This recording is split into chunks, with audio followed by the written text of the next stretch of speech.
Tayo po lahat ay tumayo sa pagbasa po natin ng salita ng Diyos. Makibukas po kayo sa akin sa aklat pa rin ng Roma. Romans chapter 4, verse 1 to 8. At babasahin niyo po basahin dito sa Tagalog. Romans chapter 4, verse 1 to 8. Ano ang ating sasabihin na natusan ni Abraham na ating ninuno ayon sa laman? Sapagkat kung si Abraham ay itinuring na ganap sa pamamagitan ng mga gawa, ay meron sana siyang ipagmamalaki, ngunit hindi sa Diyos.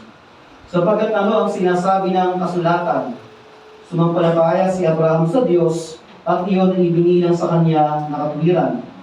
Ngayon, sa gumagawa, ang kabayaran ay hindi itinuturing na biyaya, kundi siyang talagang nararapat.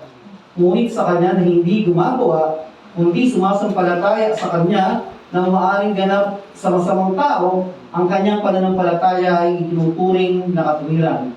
Gaya naman ng sinasabi ni David tungkol sa pagiging mapalad ng tao na itinuturing ng Diyos na matuwid na hiwalay sa gawa. Mapalad ang mga pinatatawad sa kanilang mga masasamang gawa at ang mga tinakpan ang kanilang mga kasalanan. Last verse, mapalad ang tao na hindi ibibilang laban sa kanya ng Panginoon ang kasalanan. Ito po ang salita ng Diyos at makakapunan po tayo lahat. Kilala si Martin Luther bilang ginamit ng Diyos sa kasaysayan ng Reformasyon at hanggang sa ngayon ay maraming iglesia ang nakikinabang sa kanyang mga naging pangangaral at alam natin na malaki yung naging impluensya ni Martin Luther lalo na sa pangangaral ng salita ng Diyos. At isa sa mga famous line na hanggang ngayon ay maalingaw pa rin sa mga iglesia ay ito. Justification by faith alone is the article upon which the church stands or falls. At ginamit din yan ni John Calvin, yung mga salitang yan. The doctrine of justification by faith alone is the heart of the gospel. Yan yung puso ng Ebanghelyo, ang aral o doktrina, katuruan ng justification by faith alone. At sinabi ni Charles Spurgeon, any church which puts in the place of justification by faith in Christ another method of salvation is a harlot church. A harlot church. So the doctrine of justification by faith alone, ina-address nito yung fundamental issue na paano nga ba yung isang taong makasalanan ay magiging karapat-dapat sa isang banal na Diyos. Mapapansin dito sa tekstong binasa natin na halos paulit-ulit si Apostol Pablo pagdating dito sa justification by faith alone. Nagkaroon na tayo ng separate na pangangaral nito sa chapter 3. Pero kung mapapansin nyo at binabasa nyo mabuti yung Book of Romans, makikita nyo na mayroon inuulit niya yung ibang mga tagpo. Ngunit ibang sinabi naman. Dito makikita natin na napaka-espesyal, napakahalaga para sa kanya yung paturuan ng pagpapawalang sala ng Diyos. Napaka-importante sa kanya nito. Mapapansin nyo doon sa binasa nating teksto na gumamit siya ng dalawang tao sa kasaysayan.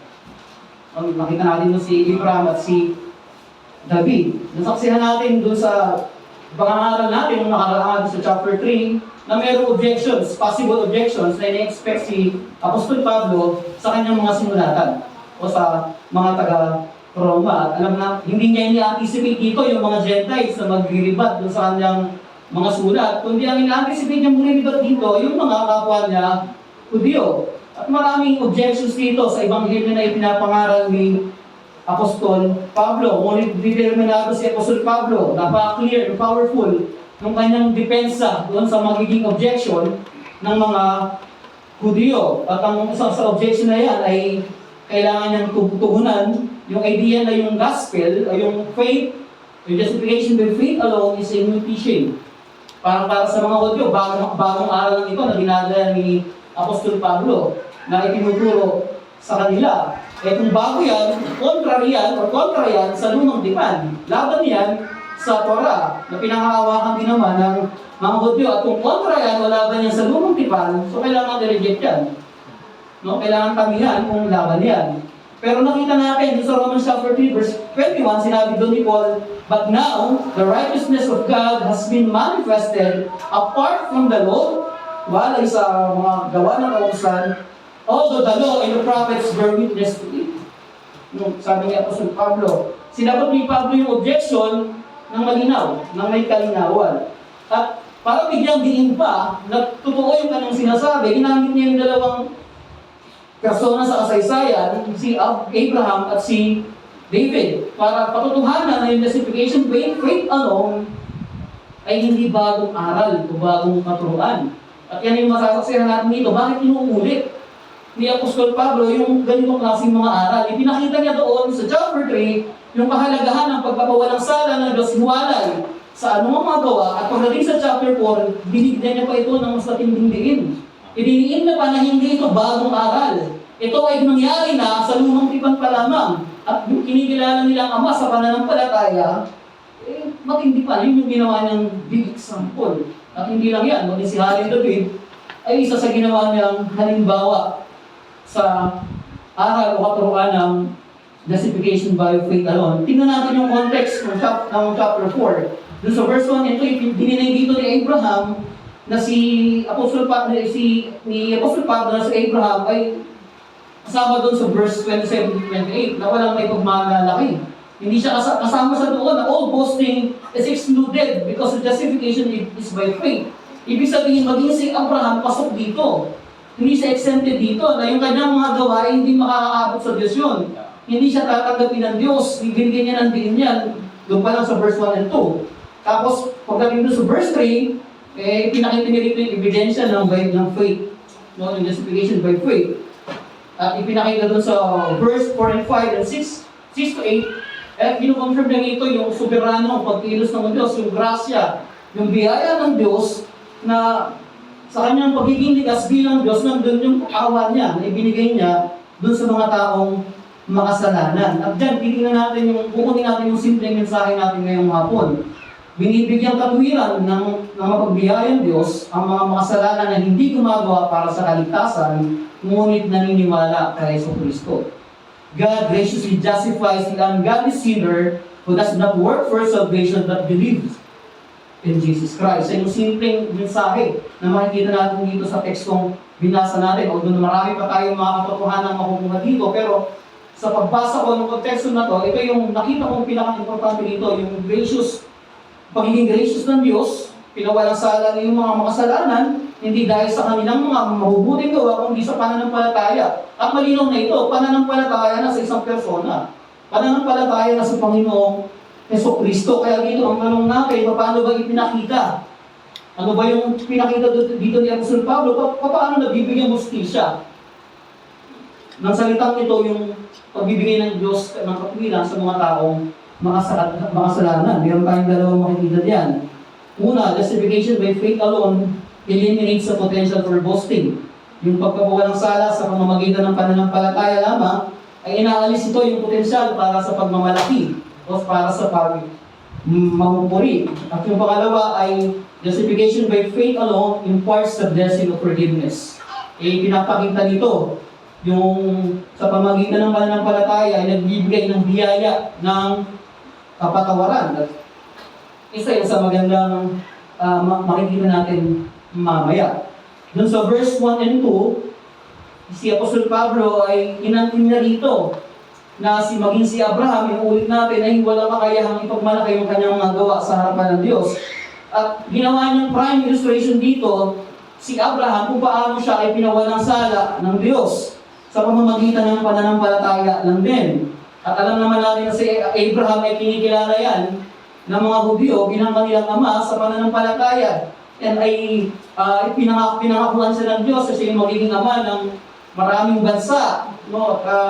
Inaangkin nila yan.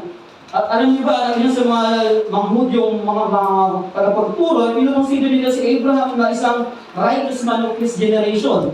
Kung titignan niyo yung prayer of Manasseh sa chapter 8, ganito yung mababasa niyo. Therefore, thou, O Lord, God of the righteous, has not appointed repentance for the righteous, for Abraham, Isaac, and Jacob, who did not sin against thee, but thou hast appointed repentance for me, who am a sinner. Kita nyo, sobrang taas ang tingin nila para sa kanila. Yun yung mababasa natin sa prayer ng Book of Manasseh. Isa pa sa makikita natin yung Book of Jubilees ng 2nd century BC, ito yung sinabi. Abraham was perfect in all his deeds. with the Lord and well-pleasing in righteousness all the days of his life. So hindi nila nakikita si Abraham na taong makasalanan. Kung tinitingnan nila si Abraham bilang halimbawa na yung kanyang mga ginawa ay katanggap-tanggap sa Diyos at dahil sa mga gawang yung inaangarap siya ng Panginoon. Naging karapat-dapat siya sa Diyos. Ito yung tinatanggihan ni Apostol Pablo. Ito yung binibigyan niya ng argumento dito. Hindi totoo yan. Inaangarap si Abraham sa pamamagitan din ng pananampalataya. Yung mga Hudyong rabbis, yan yung kanilang iniisip na si Abraham ay pinawalang sala, ginastify siya on the basis of something that he had not done. Yung mga bagay na hindi na ginagawa, akala nila, yun yung naging paraan para hindi katanggap-tanggap si Abraham. Kaya tanong natin, paano ito ipuprove ni Apostol Pablo? Paano niya papatunayan sa mga sinusulatan niya sa mga taga-Roma? At yan, ginamit niya yung Old Testament saints, Old Testament examples to prove na mali yung iniisip nila. At alam mo kung ano yung binalikan niya? Scriptures. Wala siyang ibang binalikan, kundi yung salita niya mismo ng Diyos.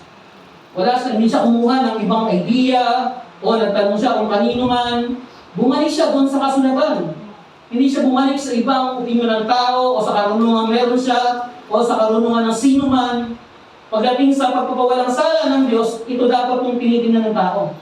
Ito dapat yung binabalikan ng tao ang salita ng Diyos dahil siya yung nagpapawalang sala. Ibig sabihin yung pamantayan ng Diyos para ang tao ay mapawalang sala sa kanyang kasalanan, mismo siya rin magbibigay ng mga utos o paraan kung paano yung gagawin. Hindi mo gagaling sa iba. Hindi yun mo gagaling sa sarili puro-puro lang ni Apostol Pablo. Binalik niya sila doon sa kasulatan dahil ang mga Hudyo, alam naman natin na sobrang stricto sila pagdating sa kasulatan. Memoryado nila yan, kabisado nila yan, tagapagturo pa sila. Mga Jewish rabbi itong mga to. Sabihin, matatalino ito sa mga kautusan. Alam nila, maging tuldok dito, alam nila kung paano gagamitin. Pero ginamit mismo yan ni Apostol Pablo para ipakita sa kanilang mali ang intindi ninyo. Mali ang pangunawa nila sa pagpapawalang sala ng Diyos. Ginamit niya yung Genesis chapter 5, chapter 15, verse 6. Ito yung malinaw na Old Testament scripture or text on the issue of justification by faith alone at involved dito sa Abraham. Ito yung sinabi. And he believed the Lord and he counted it to him as righteousness. Naniwala siya. Sumampalataya siya sa Diyos at ibinilang yun sa kanya bilang katuwiran. So, isipin niyo mabuti, ano bang meron kay Abraham para piliin siya ng Diyos? Anong meron sa kanya? Anong meron siyang potensyal para patawarin siya ng Diyos? Ano yung merong bagay sa kanyang mabuti o maganda? Alam niyo ba kung saan galing sa Abraham? Alam niyo ba yung kanyang history? Galing siya sa mga sumasamba sa Diyos-Diyosan. Hindi siya hindi siya naglumilaw sa Biblia na isang tao walang kasalanan. Galing siya. Sumuhay pa nga siya kung binasa natin yung Genesis, yung buhay ni Abraham, sumuhay pa nga siya sa utos ng Diyos eh. Di ba, inutusan siya pumunta ron, pero hindi siya sumunod? Kung na magiging karapat-dapat ito sa paningin ng Diyos, eh ayaw niyang sumunod sa Diyos. Natin, walang bagay sa kanya para magbigyan siya ng pabor ng Diyos at katulad din tayo niyan. Walang anumang mabuting bagay sa amin para bigyan tayo ng pabor ng Diyos. Walang anumang katangian ka o kakayahan na meron ka para tanggapin ka ng Diyos at bigyan ka ng mapagpaalang kaligtasan na yan. Kundi yan ay magbigay ang pagkilos ng Diyos sa isang taong makasalanan. Ito ay isang pivotal verse na minensyon sa Genesis chapter 15. At alam niyo ba, this was hindi yung first time that the word believe was used in the scripture. Dito unang ginamit yung salitang believe sa scripture. So, ano yung aral na pwede natin matutunan dito sa pinag-uusapan natin? Ang unang makikita natin dito, there is a continuity between the Old and New Testament where it comes to justification by faith. Ibig sabihin, hindi ito nagtatalo, hindi ito bagong aral na inimbento.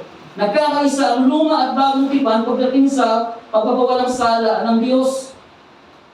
Hindi ito bagong aral na sumulpot lang. Pansinin niyo mabuti, ang mga Hudyo, tinatanggihan nila yung ganitong klaseng aral na ang Diyos ay nagpapawalang sala, hiwalay sa anumang gawa. Pansinin niyo rin ngayon yung mga nangangaral na nagpapakilala ng Kristiyano, nag-aangking Kristiyano, mga kulto ng Kristyanismo, ayaw nila to. Gusto nila meron pang dagdag. Like the Roman Catholic Church. Gusto nilang dagdagan yung ayaw na magpadagdagan ng Diyos. Sapat na yan eh. Pwede na yan eh. Tatanggap-tanggap na sa Diyos ang bakit pa dadagdagan. Eh yan yung lumilitaw din yung pagiging makasalanan ng puso ng tao. Ayaw niya yung binibigay ng Diyos, gusto niya yung dagdagan. Eh para bang siya yung tatanggap? Para bang siya yung magiging, siya yung tatanggap sa Diyos para ba yung karapat-dapat ang Diyos sa kanya? Baliktad. Nagbigay ang Diyos ng standard, ng pamantayan, para yun yung gawin. So, karamihan sa mga nangangarap ngayon, mga nag-aaming Kristiyano, gusto nilang dagdagan yung Ebanghelyo. Gusto nilang dagdagan yung gospel. Eh, hindi yan yung dapat nating bigyan ng panahon. Mga ganyan nangangarap sa pulpito na para maligtas ka, sumampalataya kay Kristo. Pero, dapat gawin mo rin to. Plus, ganito, plus ganyan, plus ganun, hindi ganyan yung sinasabi ni Apostle Paul. Justification by faith alone, hiwala yan sa anumang mabuting gawa o kakayahan mo, pero once na ikaw ay nagpawalang sala ng Diyos, hindi ibig sabihin nun, patay na pananampalataya yan, mga kapatid. Inaasahan na meron. Meron kang gagawin pagkatapos mong maligtas. At doon na makikita yung bunga ng isang taong pinawalang sala sa pamamagitan ng pananampalatayang hiwalay sa anumang mabubuting gawa. Hindi ibig sabihin nun na wala ka ng gagawin after mong maligtas. Hindi yan yung contradiction na aral, ginagawa ng maraming mga ngaral, inisasabong nila yung Book of James at saka si Pablo. Ay, hindi po ganun yung pagtrato ng Scripture. Babasahin natin yung Biblia with context. Irespeto natin yung konteksto ng bawat talata sa Bible. Ay, ang ginagawa ng kulto ng mga Kristyanismo, sasabong nila yung dalawang to, hindi naman sila magkaaway. Magkabati nga yun eh. Magkabati silang dalawa, hindi sila magkaaway. So, kung paano nangusap ang lumang tipan sa panahon ni Abraham, nangusap ang Ebanghelyo sa panahon ni Apostol Pablo, nangungusap din ang Ebanghelyo, kapareho nun sa panahon natin sa ngayon. Nabanggit ko ng mga nakaraang pangangaral natin, hindi nagbabago yun. Dahil hindi naman nagbabago ang Diyos eh. Hindi nagbabago ang katangian ng Diyos. Yung attributes ng Diyos, yun, siya yun. Hindi yung pwedeng mabago, kaya hindi pwedeng magbago-bago yung pamantayan ng pagtanggap ng Diyos sa isang taong makasalanan. Dahil yung binibigyan din ito ni Apostol Pablo, kaya ako rin minsan nang binabasa ko, bakit gano'n? Parang paulit-ulit na lang.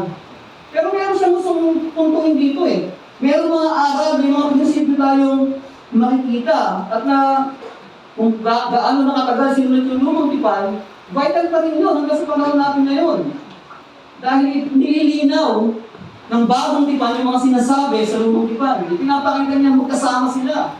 Yung biyaya at yung maras na yan, magkasama sila. So ano pa yung makikita natin aral dito? Self-applause is an indication of being out of phase with God. Yung pinapalagpakan mo yung sarili mo, indikasyon niya na wala kang lugar sa Diyos. Yung parang ang tingin mo sa sarili mo, nagmamataas ka pa sa Diyos. Ayan, yun yung sumuso ng tao eh. Yung nagbo-boast siya sa kanyang ginagawa.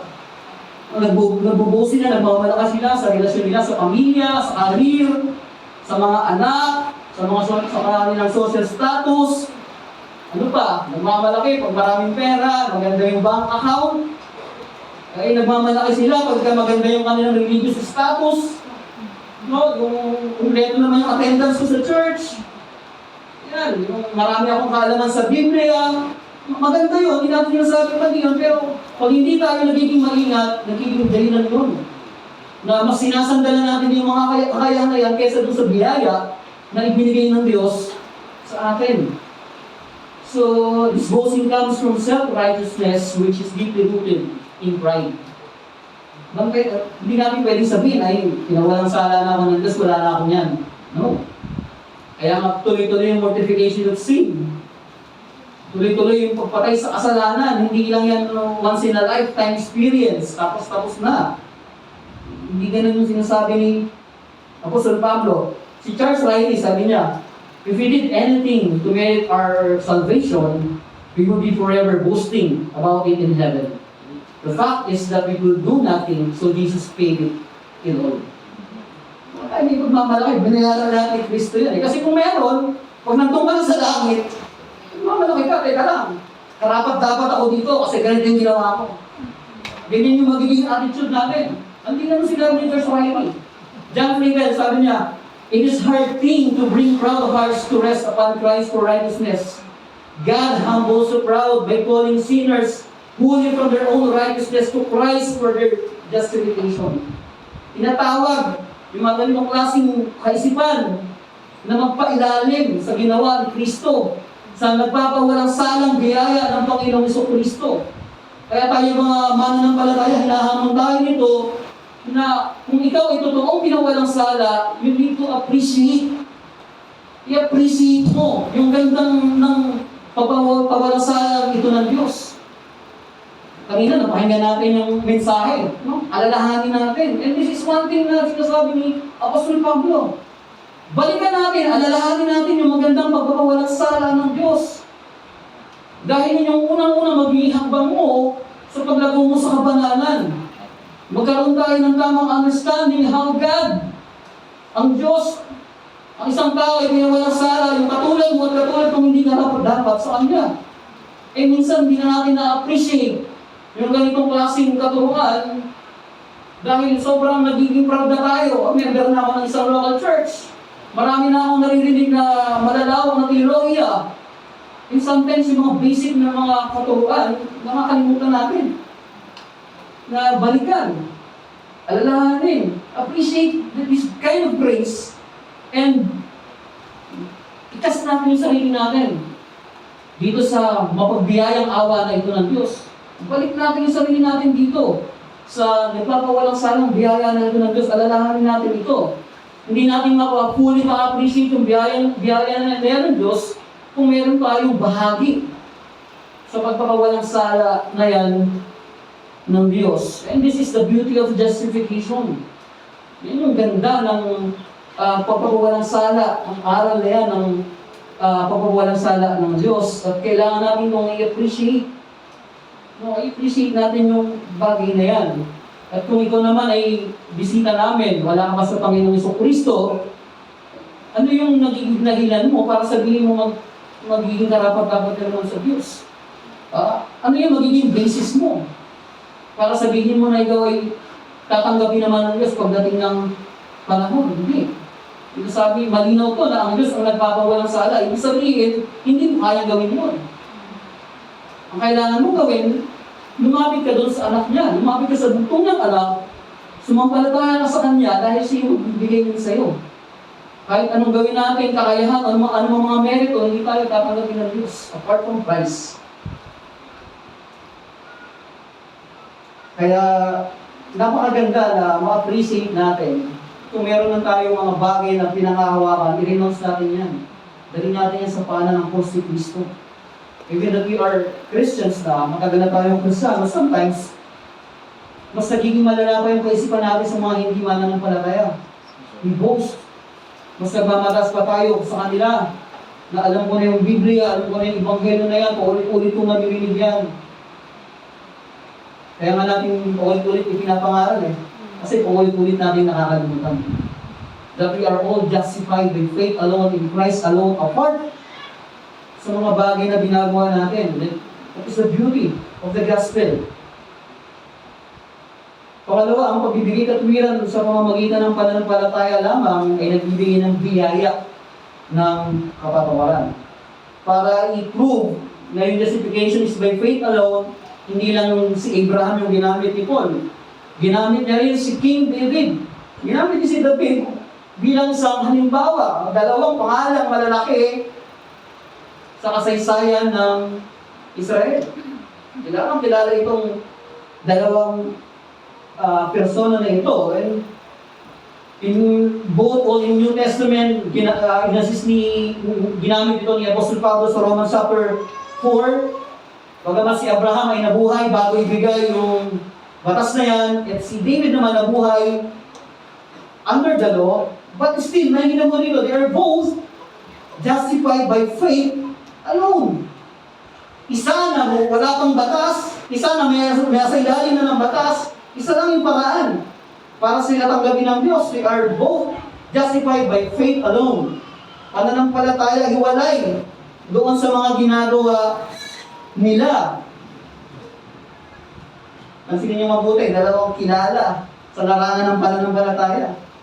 Pero hindi nagbago yung pamantayan ng pagtanggap sa kanila ng Diyos.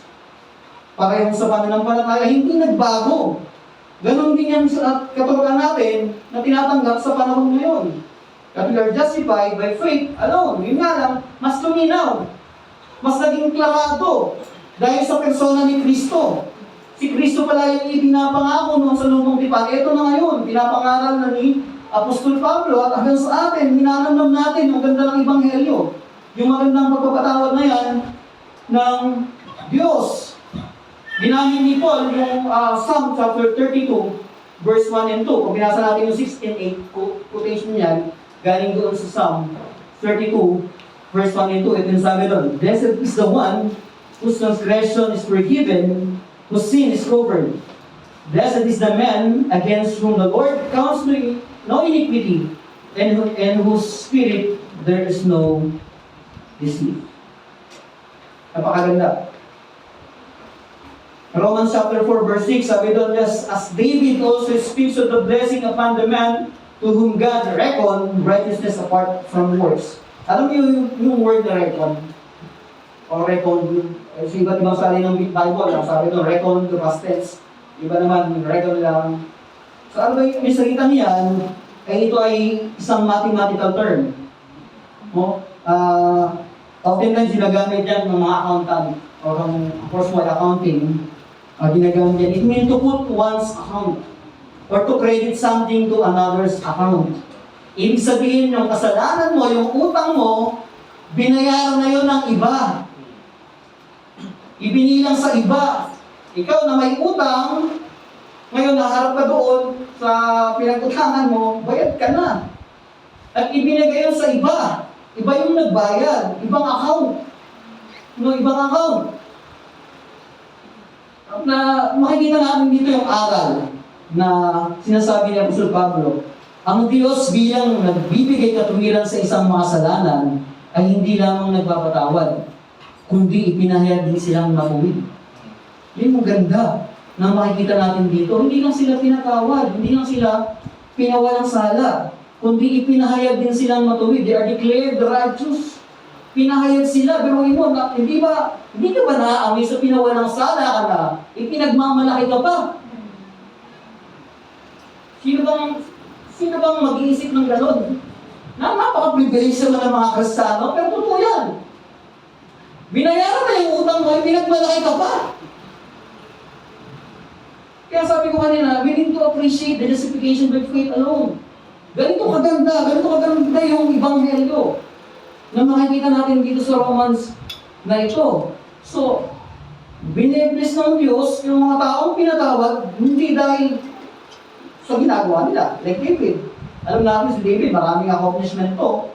Nung siya ay naging hari. Pero hindi yung naging pamantayan para siya ay patawarin ng Diyos o tawagin siyang matuwid. Mag-ilaw yan sa Psalm 32, verse 1 and 2. At mismo sumunod ng 32 na yan, pero iba mismo siya. Mismo si King David. David rejoiced that God forgives personal lawless deeds. Alam niyo ba yung sometimes yung translation ng Greek dun sa lawless deeds is transgression. Yun yung minsan ginagamit dyan. Ang transgression sa lack of conformity to God's norms, yung sa pamantayan ng Diyos. Yung Greek word na lawless deeds means anomia. Hindi po ammonia, ha? Anomia, yung ammonia, chemical yan. Ginagamit sa mga food storage. Ammonia, kung saan nagagamit yung English word na antinomian. No? Lawlessness. The word anti o anti means against, and nomian, makikita natin yung salitang nomian means the law. So lawless deeds are against the principle of God's law. Laban yan sa prinsipyo ng Diyos o kautusan ng Diyos. Hindi naging blessed dyan si David dahil sa ginawa niya. Kita mo yung ginamit sa salita dyan, lawlessness. Kaya yung pagkaka-describe dyan. Meron tayong kasabihan ng ginagamit madalas those who are forgiven the most, love the most. No? Those who are forgiven the most, love the most. Pero alam niyo bang meron sa Bible nun? Okay, Luke chapter, Luke chapter 7, verse 47. Therefore I say to you, her sins which are many are forgiven, for she loved much. But to whom little is forgiven, the same loves little. May ginawang prinsipyo dito na hindi man direct ang sinasabi, pero ito yung diwang makikita natin sa kasulatan. Kayo na pinatawad, sila na pinatawad ng Diyos, they are loved the most. Inibig sila ng dahil kay Kristo. Hindi ka inibig dahil karapat-dapat ka talaga. Inibig ka dahil kay Kristo. So walang kaibig sa aking mga makasalanan. Yun lang yung ibig sabihin. Walang mabuti sa'yo. Sinabi ka nung nakaraan pa, walang matuwid. Kung nagamitin natin sukatan ay yung salita ng Diyos lang tayo baluktot. Walang matuwid. Kaya walang kaibig-ibig anumang meron sa atin. Si Kristo. Dahil kay Kristo. Lahat yun dahil sa Kanya. Kaya tayo naging kaibig-ibig kay Kristo. Psalm chapter 32. Isa yan sa pinakang paboritong Psalm ni Augustine, Saint Augustine. At alam niyo bang sinusulat na ba yan? Sa dingding ng kanilang bahay. No? Sinusulat niya sa dingding ng kanilang bahay. At ano yung hamon sa atin dito? Maging katulad tayo ni Augustine, hindi isulat sa dingding, isulat yun mismo sa dingding ng mga puso natin. Isulat natin yun sa kalibuturan ng puso natin, hindi na sa mga panlabas, kundi maging sa panloob. Alalahanin natin kung gaano kamapalad ang isang taong pinatawad ng Diyos. Sobrang nag-aalala si David nung sinabi niya yung blessed is the one whose transgression is forgiven. Hindi kaya sabihin ito ng isang taong hindi nakaranas ng kapatawaran ng Diyos. Hindi mo kayang bigkasin yung mga salitang ito kung hindi mo naranasan ang mapagbiyayang pagpapatawad ng Diyos. Isa pang hamon sa atin dito, let us walk and live as people who are justified and declared righteous not by works, but by faith in Christ alone. Mamuhay tayo bilang mga taong pinawalang sala ng Diyos at ipinahayag na matuwid dahil sa pananampalataya kay Kristo. Doon tayo dapat bumawi. Gawin natin yung mga pamantayan na yan na namumuhay bilang mga taong pinawalang sala, bilang mga nagaang Kristiyano sa bagong tipan. So, ginamit ni Apostle Paul yung dalawang example na yan, yung greatness of faith to support this claim that we, bilang mga New Testament Christians, are justified and declared righteous by faith dahil sa ginawa ni Kristo. Kanina nakita natin, nabasa dun sa Hebrews, yung mga halimbawa sa pananampalataya. Napansin niyo yung pagkakasunod-sunod doon sa Hebrews chapter 12? Ano sabi doon? By faith. Hindi naman sinabi doon, by their works, by their good deeds. Sabi doon, by faith. At ano po mga halimbawa na yan? Mga Old Testament saints yan. Mga inikilalang heroes of faith sa lumang tipan. Pero ginamit pa rin siyang halimbawa sa bagong tipan. Kasi hindi nagbabago. Yung attributes ng Diyos pagdating sa kanyang mga kautusan, sa kanyang mga katangian, hindi nagbabago yun. So ipinapakita lamang dito na ang sentro ng pagpapawalang sala ng Diyos, walang iba. Kundi siya yung mag-declare, siya yung maghahayag sa pamamagitan ng pananampalataya lamang. Iwala sa anumang tuwa. So, i-challenge natin dito, evaluate natin yung mga puso natin. Kung tingnan natin kung saan tayo nagpapatuloy. Nagpapatuloy pa ba tayo bilang mga taong pinawalang sala? Namumuhay pa ba tayo sa ilalim ng katuruan na tayo ay pinawalang sala na ng Diyos? O minsan nakakalimutan natin na pinawalang sala na pala tayo, mamaya magpapartig tayo ng Lord's table. Alalahanin natin. Pinawalang sala, kung Kristiyano ka na, pinawalang sala ka na. Alalahanin natin si Kristo sa pamamagitan ng pagpartig ng Lord's table. Magalak tayo, katulad ni David, magalak tayo sa karanasan na yan, ng pagpapawalang sala. Pero maging mag-ingat tayo na tanggalin yung kagalakan na yan habang tayo ay tumatagal bilang Kristiyano. Namnamin natin yung magandang ginawa na yan ng Panginoong Kristo. Tinatamad ka na ba? Naglalamig ka na ba? Ito, yung Lord's table. Ipapaalala nito sa'yo na pinawalang sala ka na, magalak ka. Na bumalik ka kay Kristo. So pagtalabos po natin, ay hindi ko na pwede lang sana gawin natin yung apat yung himeno. Yung the solid rock na hymn. Meron dong part, kung sabi doon, I dare not trust the sweetest frame, but wholly lean on Jesus' name. And in the latter verse, sabi doon, rest in His righteousness alone, faultless to stand before the throne. That's our great confidence. Yung ating confidence.